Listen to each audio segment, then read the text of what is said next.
Hello नमस्कार दोस्तों, स्वागत है आपका कायरा एजुकेशन में। देखिए, हम आज वीडियो में जो बात करेंगे वो हमारा सुपर टेट के विषय में बात करेंगे। और सुपर टेट में हमारा एक सब्जेक्ट है कंप्यूटर, जिससे कि आपके परीक्षा में 5% पूछे जाते हैं 5 मार्क्स के। और ये मैंने पहली वीडियो ली है कंप्यूटर की, और आगे भी इसमें जो है आपको कंप्यूटर से संबंधित पूरा कोर्स आपका कंप्लीट करवाया जाएगा। और अदर जो आपके सब्जेक्ट है उसको भी हमारे द्वारा आपको कंप्लीट कराया जाएगा, क्योंकि कल से हमने अपने चैनल पर जो है सुपर टेट की तैयारी शुरू कर दी है। तो यदि आप सभी हमारे चैनल पर पहली बार विजिट कर रहे हैं तो चैनल को आप सभी सब्सक्राइब करें और पास ही बेल आइकन को भी अवश्य दबाएं, जिससे कि हमारी आने वाली सभी वीडियो का नोटिफिकेशन आपको प्राप्त हो जाए। तो चलिए देखिए, इसमें शुरू करते हैं।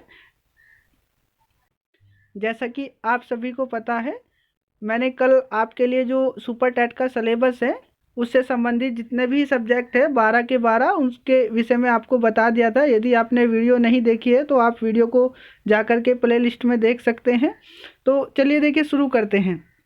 जैसा कि आप सभी को पता है, हम जो है इसमें कंप्यूटर के विषय में बात करेंगे। देखिए, प्रारंभ में 2500 ईसा वर्ष पूर्व यूनान में सर्वप्रथम जिस सरल उपकरण का प्रयोग किया गया था, जिसका नाम क्या था, एबाकस उसका नाम था।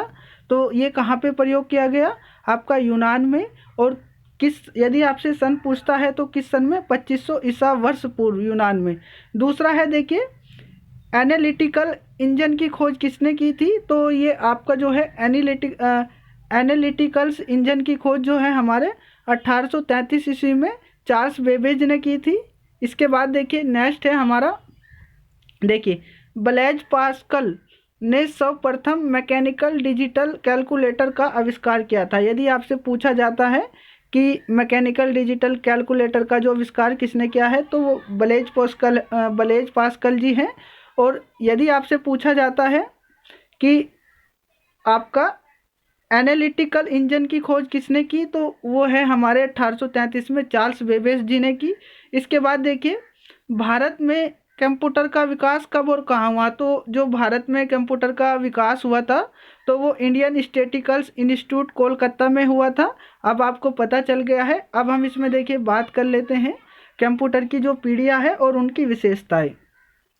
तो देखिए, पहली पीढ़ी के जो कंप्यूटर थे वो निर्वात ट्यूब के बने थे। और ये इनका जो सन है वो आपका 1940 से 1956 तक ये रहे। इसके बाद फिर द्वितीय पीढ़ी के कंप्यूटर आए, जिनकी जो विशेषता थी, ट्रांजिस्टर और डायोड का प्रयोग इसमें हुआ था। और ये 1956 से 1963 तक थे। इसके बाद फिर देखिए समय बीतता गया, तृतीय पीढ़ी के कंप्यूटर आए। तो उसमें क्या था, इंटीग्रेटेड सर्किट के वे बने होते थे। और ये 1964 से 1971 तक चले। इसके बाद देखिए फिर चतुर्थ पीढ़ी के कंप्यूटर आए। ये माइक्रो प्रोसेसर के बने थे। और इसका जो प्रयोग है 1971 से अब तक है। और देखिए, अब जो नेक्स्ट पांचवी पीढ़ी के जो कंप्यूटर हमारे आएंगे, उनको कृत्रिम बुद्धिमत्ता के अनुसार डिजाइनिंग किया गया है। और ultra large scale integration micro speaker पर ये आधारित है।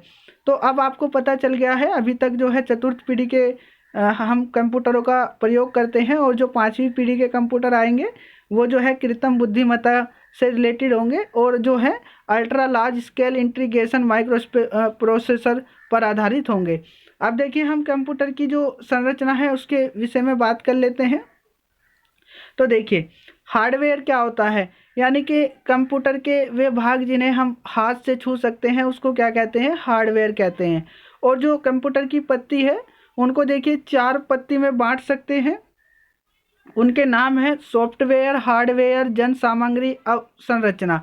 ये जो है 4 पत्ती है, आपसे परीक्षा में पूछ सकता है। और देखिए, अब जा सभी जो है ये मैंने लिए हैं आपके लिए, जैसे आपका input device, procedure, output device, इनसे आपका बहुत ज़्यादा प्रश्न बनता है। तो देखिए, इनपुट डिवाइस में कौन कौन से आते हैं? तो आपका माउस हो गया, जो स्टिक हो गया, स्कैनर हो गया, माइक्रोफोन हो गया, वेब कैमरा, OCR यानी कि ऑप्टिकल कैरेक्टर रीडर हो गया आपका, MICR आपका। इसके बाद देखिए, प्रोसीजर में कौन कौन से आते हैं? जैसे आपका CPU हो गया, ALU हो गया, आपका CU हो गया, M हो गया। ये सभी क्या है? ये प्रोसीजर है। इसके बाद देखिए आउटपुट डिवाइस की अगर हम बात करें तो आउटपुट डिवाइस में जो है आपका देखिए मॉनिटर हो गया, प्रिंटर हो गया, पॉलिस्टर हो गया, प्रोजेक्टर हो गया और स्पीकर, ये सभी क्या है आउटपुट डिवाइस है जो कि आपके लिए बहुत ही अच्छे हैं, इनसे आपका ज़रूर पर्सन बनता है। इसके बाद देखिए अब हम जो है कंप्यूटर की जो इकाइयां हैं उसके विषय में बात करते हैं, क्योंकि इकाइयों से भी आपका परीक्षा में बहुत ज़्यादा जो है आपका प्रश्न पूछे जाते हैं। तो देखिए कंप्यूटर की इकाइयां जैसे होती है, जैसे आपका बाइट हो गया, किलो बाइट हो गया, मेगा बाइट हो गया, गीगा बाइट, और इनका जो प्रयोग होता है ना कंप्यूटर सिस्टम में किया जाता है। अब इसमें देखिए अलग अलग आपसे पूछा जाता है, जैसे निबिल में कितने बाइट होते हैं इस तरह से। तो आपका जो निबिल होता है उसमें 4 बाइट होते हैं, फिर 1 बाइट बनता है उसमें 8 बाइट होते हैं। इसके बाद किलो बाइट में होते हैं 1024 बाइट होते हैं। फिर आता है मेगा बाइट, और मेगा बाइट में जो होते हैं हमारे 1024 किलो बाइट होते हैं। इसके बाद गीगा बाइट आता है, और गीगा बाइट जो बनता है हमारा 1024 मेगा बाइट से बनता है। फिर हमारा टेराफ्लोप्स होता है जो कि 1024 गीगाबाइट से बनता है। फिर पैट फ्लॉप्स होता है जो कि 1024 टेराबाइट से बनता है। तो इनसे भी आपका परीक्षा में पूछा जाता है। इसके बाद देखिए कंप्यूटर से संबंधित जो शब्दावली है आपका बहुत ज़्यादा ये आपके लिए लाभदायक है, इम्पोर्टेंट है, क्योंकि इनसे भी आपका प्रश्न पूछे जाते हैं। जैसे आपका HTTP का पूरा नाम क्या है, इस तरह से आपको परीक्षा में मिलता है देखने के लिए। तो HTTP को बोलते हैं हाइपर टेक्स्ट ट्रांसफ़र प्रोटोकॉल, इसको कहते हैं। फिर होता है दूसरा NIC, नेशनल इंफॉर्मेशन सेंटर, इसको हम कहते हैं। इसके बाद देखिए GPS, आप सभी को पता है, ग्लोबल पोस्टिंग सिस्टम इसको कहते हैं। फिर है GPRS, देखिए एक GPS होता है, एक GPRS होता है, इसको हम कहते हैं जनरल पॉकेट रेडियो सर्विस, इसको कहता है। फिर होता है हमारा PDA, पर्सनल डिजिटल असिस्टेंट और प्लोटो। इसके बाद देखिए VSAT होता है, वेरी स्मॉल एपर्चर टर्मिनल, यानी कि इसके बाद देखिए नेक्स्ट है कोबाल, COBOL, यानी कि कॉमन बिजनेस ओरिएंटेड लैंग्वेज, इसको हम कहते हैं। देखिए ALU, अर्थमेटिकल लॉजिक यूनिट, इसको कहते हैं, इसका पूरा नाम है। फिर होता है CU को हम कहते हैं कंट्रोल यूनिट, इसको हम बोलते हैं। फिर DNS होता है डोमेन नेम सिस्टम, इसको कहते हैं। इसके बाद देखिए लैन भी आपका बहुत पूछा जाता है, लोकल एरिया नेटवर्क, इसको हम कहते हैं। इसके बाद देखिए हमारा इस वीडियो का जो अंतिम प्रश्न है, देखिए परम 10,000, यानी कि परम 10,000 क्या है, तो ये भारत में निर्मित एक हमारा जो है सुपर कंप्यूटर है। तो अब आपको पता चल गया होगा। और देखिए ये हमारी पहली वीडियो थी, चाहे तो आप इसको स्क्रीनशॉट भी ले सकते हैं। और मैं आपके लिए यही हमेशा चाहूँगा कि आप जो भी कार्य करते हो, जैसे आप कोई पढ़ते हो तो उसको नोट्स को अपने हाथों से अपनी कॉपी में लिखें, क्योंकि लिखने से क्या होता है ना, हमारे चीज़ें आसानी से जल्दी याद हो जाती है। और देखिए ये हमारी आज की पहली क्लास थी जो कि मैंने आपको बताई है, और आपको बहुत अच्छी लगेगी। और इससे बाहर आपका सुपर टेट में कोई प्रश्न नहीं आएगा, जो मैं आपको प्रश्न कराऊंगा, और पूरा सिलेबस मैं आपका कंप्यूटर का इसमें बता दूंगा, जिससे कि आपका कोई भी प्रश्न छूटेगा नहीं।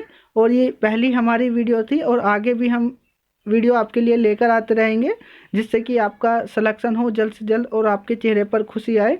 तो आप वीडियो को ज़्यादा से ज़्यादा शेयर करें, और आपकी जो भी समस्या हो हमें कमेंट भी करें।